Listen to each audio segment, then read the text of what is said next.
Welcome to Niranjan கவிதைகள். Hi friends, எப்படி இருக்கீங்க? நல்லா இருக்கீங்களா?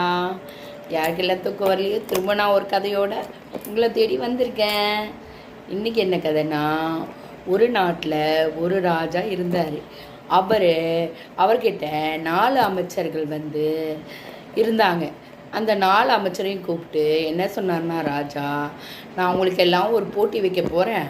அந்த போட்டியில் யார் ஜெயிக்கிறாங்களோ அவங்கள முதலமைச்சராக மாற்றுவேன் அப்படின்னாரு. அப்படி என்ன போட்டி வைக்கிறீங்க ராஜான்னு கேட்குறாங்க 3 மந்திரிகளும் 4 மந்திரிகளும். அதில் ராஜா என்ன சொன்னான்னா, நாளைக்கு ஒரு பூட்டு தருவேன், அதை நீங்கள் கணித முறைப்படி அது இருக்கும், அதை யார் திறக்கிறீங்களோ அவங்களுக்கு தான் முதலமைச்சராக அதில் யார் ஜெயிக்கிறாங்களோ அவங்கள தான் முதலமைச்சராக ஆக்குவேன் அப்படின்னு சொல்கிறாரு.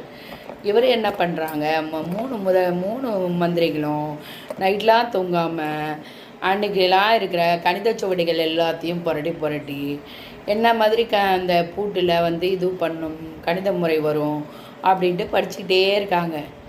அடுத்த நாள் பொழுது விடியுது. ஒரு அமைச்சர் மட்டும் முந்தின நாள் நல்லா நிம்மதியாக தூங்குறாரு.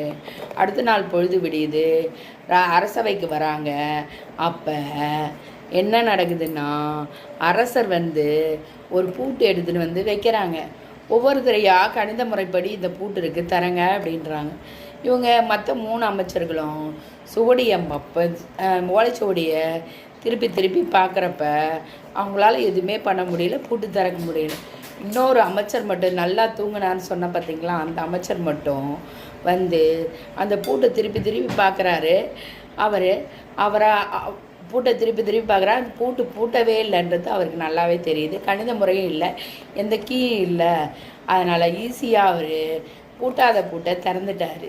இதுலேருந்து என்ன தெரியுதுன்னா, நம்ம என்ன தெரியுதுன்னா, நம்ம எந்த பிரச்சனையும் நமக்கு முன்னாடி வர்றப்ப நாம் மனசை அமைதியான நிலையில் அந்த பிரச்சனையை எப்படி ஹேண்டில் பண்ணணும்னு நம்ம யோசிக்கணுமே தவிர, அந்த பிரச்சனையை கண்டு நம்ம பயப்படவோ நம்ம கலங்கி நிற்கவோ கூடாது. எந்த ஒரு பிரச்சனை வந்தாலும் அந்த அமைச்சர் எப்படி அமைதியான முறையில் டீல் பண்ணி அந்த பூட்டை திறந்தாரோ அந்த மாதிரி தான் நம்ம வாழ்க்கையில் நமக்கு வர பிரச்சனைகளும். நம்ம பிரச்சனை வந்துருச்சேன்னு நம்ம கலங்கி உட்காந்தோம்னா அந்த பிரச்சனைக்கு நம்மளால் தீர்வு காண முடியாது. அந்த பிரச்சனைக்கு தீர்வு என்னன்னு நம்ம அமைதியாக யோசித்தோம்னா பிரச்சனையை நமக்கு ஈஸியாக ஹேண்டில் பண்ணிவிட்டு லைஃப்பை கோ த்ரூ பண்ணி போயினே இருக்கலாம். இன்றைக்கி இந்த கதை நல்லா இருந்துச்சுன்னா லைக் பண்ணுங்கள், ஷேர் பண்ணுங்கள், கமெண்ட் பண்ணுங்கள், பெல் ஐக்கானை கிளிக் பண்ணுங்கள்.